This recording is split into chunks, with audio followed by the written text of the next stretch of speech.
بسم اللہ الرحمن الرحیم۔ السلام علیکم دوستو، پیارے دوستو، اللہ تبارک و تعالیٰ قرآن مقدس میں ارشاد فرماتا ہے کہ کل نفس ذائقۃ الموت، یعنی ہر جاندار کو موت کا مزہ چکھنا ہے اور قیامت کے دن اپنے اعمال کا بدلہ لینا ہے۔ پیارے دوستو، آیت کریمہ سے معلوم ہوا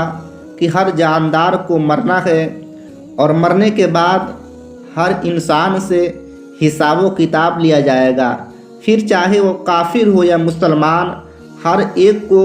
اس کے اعمال کے مطابق جنت یا جہنم میں داخل کر دیا جائے گا۔ لیکن دوستو، کیا آپ جانتے ہیں کہ کچھ خوش نصیب لوگ ایسے بھی ہیں جو بغیر حساب و کتاب کے سیدھا جنت میں جائیں گے؟ اور کیا رمضان میں مرنے والا سیدھا جنت میں جاتا ہے؟ اور رمضان میں مرنے والوں کے ساتھ کیا کیا سلوک کیا جاتا ہے؟ پیارے دوستو، آج کی اس ویڈیو میں ہم آپ کو بتائیں گے کہ رمضان میں مرنے والوں کے ساتھ قبر کے اندر کیا سلوک کیا جاتا ہے، اور اس بات کے اندر کتنی سچائی ہے کہ رمضان میں مرنے والوں سے حساب و کتاب نہیں لیا جاتا ہے، اور اگر کوئی کافر رمضان میں مر جائے تو اس کے ساتھ کیا سلوک کیا جاتا ہے۔ اور نبی کریم صلی اللہ تعالی علیہ وسلم نے رمضان میں مرنے والوں کے بارے میں کیا ارشاد فرمایا ہے، اور ساتھ ہی ساتھ ہم آپ کو یہ بھی بتانے والے ہیں کہ 3 گھروں میں اللہ تبارک و تعالیٰ کی رحمت برستی ہے۔ ان 3 گھروں میں اللہ تبارک و تعالیٰ خوب برکت عطا فرماتا ہے۔ اور ساتھ ہی ساتھ ہم آپ کو بتانے والے ہیں ایک مسلم لڑکی کا واقعہ کہ جب ایک مسلمان لڑکی جب آدھی رات کو مسجد میں پہنچی تو مسجد میں رہنے والے لڑکے نے اس کے ساتھ کیا کیا۔ تو پیارے دوستو، ان تمام تر سوالات کے جوابات قرآن و حدیث کی روشنی میں آج کی اس ویڈیو میں ہم آپ کو بتانے والے ہیں۔ تو آپ سے گزارش ہے کہ آپ اس ویڈیو کو مکمل دیکھیں اور اپنے تمام دوستوں میں شیئر ضرور کر دیں تاکہ دینی نالج ان کو بھی حاصل ہو جائے۔ پیارے دوستو، ماہ رمضان اللہ رب العزت کا وہ مقدس اور بابرکت مہینہ ہے جس میں اللہ تبارک و تعالیٰ کی رحمتیں بے شمار برستی ہیں۔ اللہ تبارک و تعالیٰ ہر لحاظ سے اپنے بندوں کے گناہوں کو بخشنا چاہتا ہے۔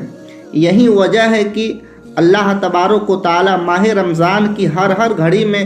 بے شمار لوگوں کی مغفرت فرماتا ہے۔ پیارے دوستو، نبی پاک صلی اللہ تعالی علیہ وسلم نے ارشاد فرمایا ہے کہ میں نے آخرت کی جتنے بھی مناظر دیکھے ہیں ان تمام مناظر میں سے قبر کا منظر سب سے ہولناک ہے۔ پیارے دوستو، اس حدیث پاک سے پتہ چلا کہ قبر انسان کی آخرت کی پہلی منزل ہے۔ اگر کوئی انسان اس منزل کو آسانی کے ساتھ پار کر لے گا تو باقی کی منزلیں اس پر آسان ہو جائے گی، اور اگر کوئی قبر کی منزل کو طے نہ کر سکے گا تو باقی کا معاملہ اس سے بھی زیادہ دشوار ہوگا۔ پیارے دوستو، نبی کریم صلی اللہ تعالی علیہ وسلم نے ارشاد فرمایا کہ قبر یا تو جنت کے باغوں میں سے ایک باغ ہے یا جہنم کے گڈھوں میں سے ایک گڈھا ہے۔ خوش نصیب ہے وہ لوگ جن کے لیے قبر کو جنت کا باغ بنا دیا جاتا ہے۔ پیارے دوستو، ماہ رمضان کا مہینہ وہ مقدس مہینہ ہے جس میں مرنے والوں کی قبروں کو جنت کی باغوں میں سے ایک باغ بنا دیا جاتا ہے۔ جیسا کہ حضرت عبداللہ بن مسعود رضی اللہ تعالی عنہ سے روایت ہے کہ اللہ کے نبی صلی اللہ تعالی علیہ وسلم نے ارشاد فرمایا کہ جس کو رمضان کے وقت موت آئی وہ جنت میں داخل ہوگا، اور جس کو یوم عرفہ کے دن موت آئی وہ بھی جنت میں داخل ہوگا، اور جس کی موت صدقہ دینے کی حالت میں آئی وہ بھی جنت میں داخل ہوگا۔ اور ام المومنین حضرت عائشہ صدیقہ رضی اللہ تعالی عنہا سے مروی ہے کہ نبی کریم صلی اللہ تعالی علیہ وسلم نے ارشاد فرمایا کہ روزے کی حالت میں جس کا انتقال ہوا تو اللہ تبارک و تعالی اس کو قیامت کے دن تک روزے کا ثواب عطا فرمائے گا۔ اور حضرت انس بن مالک رضی اللہ تعالی عنہ روایت کرتے ہیں کہ میں نے رسول اکرم صلی اللہ تعالی علیہ وسلم کو فرماتے ہوئے سنا کہ یہ رمضان تمہارے پاس آ گیا ہے، اس میں جنت کے دروازے کھول دیے جاتے ہیں اور جہنم کے دروازے بند کر دیے جاتے ہیں اور شیاطین کو قید کر دیا جاتا ہے۔ اور محروم ہے وہ شخص جس نے رمضان کو پایا اور اس کی مغفرت نہ ہوئی۔ تو جب اس کی رمضان المبارک میں مغفرت نہ ہوئی تو پھر کب ہوگی؟ پیارے دوستو، ماہ رمضان کا مہینہ وہ مقدس مہینہ ہے جس میں اللہ تبارک و تعالیٰ چاہتا ہے کہ میرا بندہ ہر لحاظ سے مجھے راضی کرنے کی کوشش کرے اور مجھ کو راضی کر لے۔ یہی وجہ ہے کہ اللہ تبارک و تعالیٰ رمضان المبارک میں انسانوں کے دشمنوں کو یعنی شیاطین کو بھی قید کر دیتا ہے، جیسا کہ حضرت ابو ہریرہ رضی اللہ تعالی عنہ بیان فرماتے ہیں کہ نبی کریم صلی اللہ تعالی علیہ وسلم نے ارشاد فرمایا کہ جب رمضان المبارک کا مہینہ آتا ہے تو جنت کے دروازے کھول دیے جاتے ہیں اور جہنم کے دروازے بند کر دیے جاتے ہیں اور شیاطین کو زنجیروں کے اندر جکڑ دیا جاتا ہے تاکہ انسان زیادہ سے زیادہ اللہ رب العزت کی عبادت کر سکے۔ پیارے دوستو، ان روایات سے معلوم چلا کہ رمضان میں مرنے والوں کی بخشش کر دی جاتی ہے اور ان سے حساب و کتاب نہیں لیا جاتا۔ اللہ تبارک و تعالیٰ کی رحمت ان پر غالب ہوتی ہے اور اللہ تبارک و تعالیٰ ماہ رمضان میں مرنے والے مسلمانوں کو بغیر حساب و کتاب بخش دیتا ہے۔ پیارے دوستو، اب بات کرنے والے ہیں کہ رمضان المبارک میں اگر کوئی کافر مر جائے تو کیا اس کو قبر میں عذاب دیا جائے گا یا نہیں؟ تو پیارے دوستو، اللہ تبارک و تعالیٰ کی رحمتوں کا نازل ہونا اور انسانوں کو بغیر حساب و کتاب کے بخش دینا، اس کا تعلق ایمان کے ساتھ ہے۔ جو اللہ تبارک و تعالیٰ کی وحدانیت پر ایمان لے آئے اور اس کے پیارے حبیب حضرت محمد صلی اللہ تعالی علیہ وسلم کا کلمہ پڑھے اور ان پر ایمان لے آئے تو اللہ تبارک و تعالیٰ ماہ رمضان المبارک کے مقدس مہینے میں ان کی بھی بخشش فرما دے گا، اور جو لوگ کفر کی حالت میں مرے ان کو قبر کے اندر بھی عذاب دیا جائے گا اور جہنم کے اندر بھی ان کو دردناک عذاب دیا جائے گا۔ مغفرت کے لیے ایمان کا ہونا ضروری ہے۔ جو لوگ ایمان کی حالت میں مریں گے چاہے وہ گناہگار ہی کیوں نہ ہو تو قیامت کے دن اللہ تبارک و تعالیٰ نبی کریم صلی اللہ تعالی علیہ وسلم کے صدقے میں ان تمام لوگوں کی بخشش فرما دے گا اور ان کو جنت کے اندر داخل کر دے گا۔ دوستو، اب آپ کو بتانے والے ہیں 4 ایسی غلطیوں کے بارے میں جو شخص ان 4 غلطیوں میں سے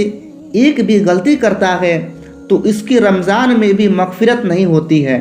رمضان کا مہینہ رحمت و برکت والا مہینہ ہے۔ ہر شخص کی اس مہینہ میں توبہ قبول ہوتی ہے، اس کے گناہ بخش دیے جاتے ہیں، مگر 4 ایسے لوگ ہیں جن کی توبہ ماہ رمضان کی مقدس مہینہ میں بھی قبول نہیں ہوتی ہے۔ تو دوستو، اگر آپ کے اندر بھی یہ 4 عادتیں ہیں تو ان کو آج ہی سدھار لیجئے اور آج ہی اللہ تبارک و تعالیٰ کی بارگاہ میں توبہ کر لیجئے۔ تو پیارے دوستو، وہ 4 لوگ یہ ہیں۔ نمبر 1، جو شخص اپنے یا کسی بھی رشتہ داروں کے بیچ میں برائیاں پیدا کرتا ہے، جو شخص رشتہ داروں کی اہمیت کو نہیں سمجھتا تو اس کی بھی مغفرت نہیں ہوگی۔ نمبر 2، جس شخص کے دل میں کینہ ہو یعنی کسی شخص کے لیے اس کے دل میں نفرت ہے اور دوسروں کو نقصان پہنچانا چاہتا ہے یا دوسروں کو نفرت کی نظروں سے دیکھتا ہے تو اس شخص کی بھی اس ماہ مقدس میں مغفرت نہیں ہوگی۔ نمبر 3، جو شخص اپنے ماں باپ کا دل دکھاتا ہے، ماں باپ کی عزت نہیں کرتا، ماں باپ کو برا بھلا کہتا ہے یعنی ماں باپ سے بدتمیزی کرتا ہے تو آج ہی اللہ رب العزت کی بارگاہ میں توبہ کر لے اور اپنے ماں باپ سے معافی مانگ لے، کیونکہ جس شخص سے ماں باپ ناراض ہوتے ہیں اس شخص سے اللہ رب العزت ناراض ہوتا ہے، تو ایسے شخص کی بھی اس ماہ مقدس میں مغفرت نہیں ہوگی۔ نمبر 4، جو شخص شراب پیتا ہے تو اس کی بھی اس ماہ مقدس میں مغفرت نہیں ہوگی۔ تو پیارے دوستو، اب ہم آپ کو بتانے والے ہیں کہ 3 گھر میں اللہ